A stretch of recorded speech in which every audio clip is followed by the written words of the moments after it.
and welcome. In this video, I'm going to show you a super fun free tool that you can use for digital avatars. So if you're not familiar with an avatar, the idea behind an avatar is that it is a digital visual representation of you that's not, your face or your video. So it can be a cartoon, it can be an animation, and there's a lot of benefits for using this. For some of our students, this might be a super helpful alternative to recording a video if they're intimidated by seeing themselves on the screen.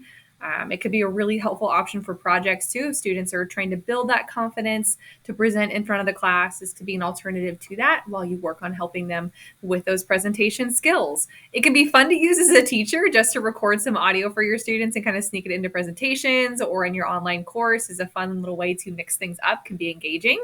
It could also be a really helpful option to give to some of our younger students who, if you're wanting to protect their privacy online and not have their face always being a part of the digital experience, giving this as an alternative to that could be great. It could be good for some of the students who maybe didn't sign the privacy agreement, so they don't, they can't have their picture or their video projected in a more public space or in an online environment.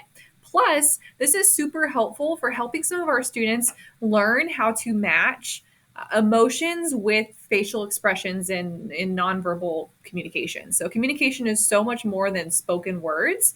You communicate emotions, you communicate what you're thinking, your ideas, your agreement, disagreement with your facial expressions. And for some of our students with learning disabilities or, other needs, that can be really tricky for them. And this is a way for them to practice doing that themselves. So you can animate your digital avatar to represent an emotion that you might be feeling. So can be a really helpful option for your students. There are several tools that are out there. I'm just going to show you one on this video, but a few others that I would recommend are Voki, V-O-K-I is a digital avatar tool. That is a freemium, so there is a free version and a paid version.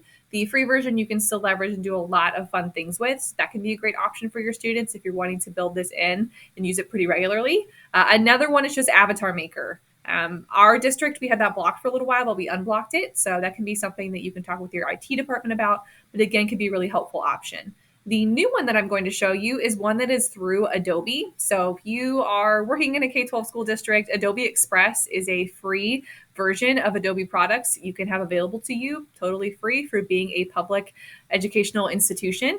And you can set it up to be where it's Google single sign-in for your domain. Technically, you don't need to be using your account to use this feature I'm about to show you. It's just a new feature they rolled out and I discovered at a technology conference. So here is the tool. It's called Animate from Audio. So the idea behind this is that you pick a character. So you see I have different options here, and I'm going to go with Finn. And what you'll do is change the background on this too. If you want to change it, you can. So maybe I want to put him at a pond because he's a fish. You can upload your own audio file. There is some recording limits on this. Like, it's not meant to be like a 30-minute audio recording that you're loading here. It's short snippets, a couple minutes at a time. And you can record multiple recordings as well. And then you can change the size as well to be whatever you would like this to be. Bigger, smaller, to where it fits your screen, totally up to you. So whenever I'm ready, I will record and it will prompt you to give permission to use your microphone. So after you do this, you'll be able to download it so you can upload it somewhere else, including like Google Slides or your online course, or just give students the option to, view it on their device as well. So here we go. Countdown. Hello, I hope you're excited to learn about digital avatar tools like Animate Audio from Adobe. So I can record up to 2 minutes at a time, and it does take it a little bit to process. I will warn you here. It takes it a second to process. So while it is doing that, you can, go and do other things as you need to, but it really does match what you're saying up with the animation of this. So it's super fun. I learned this at a conference and everyone was cracking up at how awesome and fun this is. So in light of this tool, I think it's super important that before you use this with students that you go through some expectations for this, right? Appropriate things to say, model this for students, and explain its usage. And maybe it's something you give as an option to some of your students who might need this as a project option, and kind of build some capacity there, and they can be the experts to show other students in the class.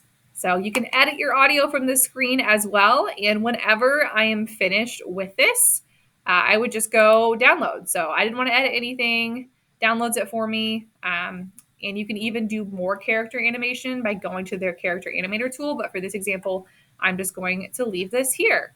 So after that is finished, I can also watch it at this point as well.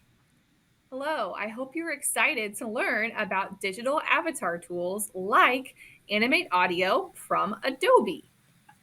So there we go. I have it saved as an MP4 file, so I can upload that into even YouTube, I guess, if I want, or I can put it on my Google Slides because it is a video file. So that's just a freebie to show you. The other two I listed are free as well, so you can give some options to your kiddos, but could be a fun thing to show your students. So thank you for watching.